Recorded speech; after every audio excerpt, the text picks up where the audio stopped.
Hi, my name is Aaliyah, and I'm 22 years old. If you had asked me a year ago, sitting somewhere between the noise of Kingston traffic and the quiet moments on my phone late at night, what love would look like for me, I would have given you a very clear answer. I would have said, tall, confident, close to my age. Someone who fit perfectly into the image I had built in my head. Someone I wouldn't have to explain to my friends or family. Someone who looked right, standing next to me. But life in Jamaica, like life anywhere, has a way of humbling you. And love, real love, has a way of rewriting rules you thought were permanent. This is the story of how I met someone I never planned for. How I wrestled with doubt, fear, and honesty. And how love found me in a form I almost didn't recognize. I met Andre in December last year, at a friend's wedding. Nothing dramatic, no movie moment, just conversation that felt easy. The kind of conversation that doesn't leave you drained, where you don't feel like you have to impress or perform. Andre was 35, I was 22. From the start, I noticed the differences, not just the age but the way he moved. Andre walked with crutches.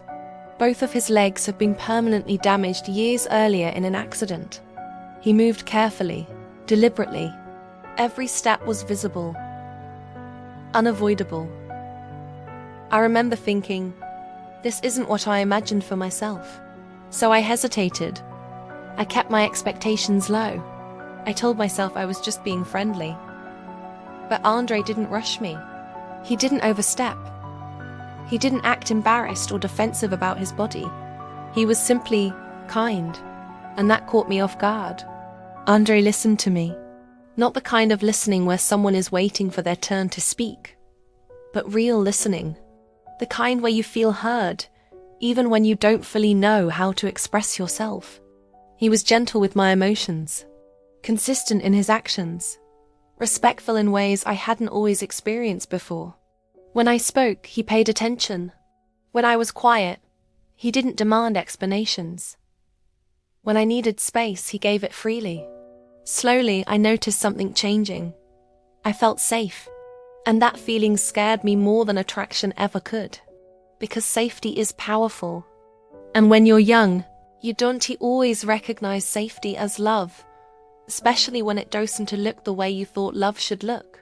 As the weeks passed, Andre began talking about the future, about visiting me more often, about navigating life together honestly, realistically, without pretending his limitations didn't exist. That's when I paused. Late at night, I started asking myself hard questions. Am I ready for a relationship where the world will stare? Am I strong enough to handle the assumptions? The pity? The whispers? The looks? Am I choosing him, or am I afraid of what choosing him means? 13 years is a lot. Different life stages. Different expectations. I wondered how my family would react, what my friends would say, whether people would think I was settling, whether I was confusing emotional safety with love. And then I realized something uncomfortable. Some of my fear had nothing to do with Andre. It had everything to do with judgment other people's and my own. So I decided to be honest. I told Andre everything. My doubts, my fears, my uncertainty, my shame for even having those thoughts. I didn't soften it. I didn't hide behind politeness. I expected disappointment. I expected pressure. I expected him to try to convince me that his disability wouldn't matter. But he didn't. He listened. He thanked me for being honest. He told me my comfort mattered more than his hopes. He said love shouldn't feel like obligation or bravery. It should feel like choice. He reminded me I had every right to take my time. That conversation changed everything. Because love isn't measured by sacrifice. It's measured by respect. And in that moment, I felt closer to Andre than I ever had before. That conversation gave me clarity. I learned that love doesn't always arrive in familiar packaging. Sometimes it comes quietly through patience, understanding, and emotional safety. I learned that being with someone who has a disability doesn't mean carrying them. It means walking beside them, at their pace, by choice. I learned that age differences can work when both people are emotionally mature and communicate openly. And I learned to trust how I feel. With Andre, I feel respected. I feel supported. I feel grounded. I feel at peace. And peace is something I no longer ignore. Over the months, we built our life together slowly. We adjusted. We learned. We navigated spaces that weren't built for him, and opinions that weren't built for us.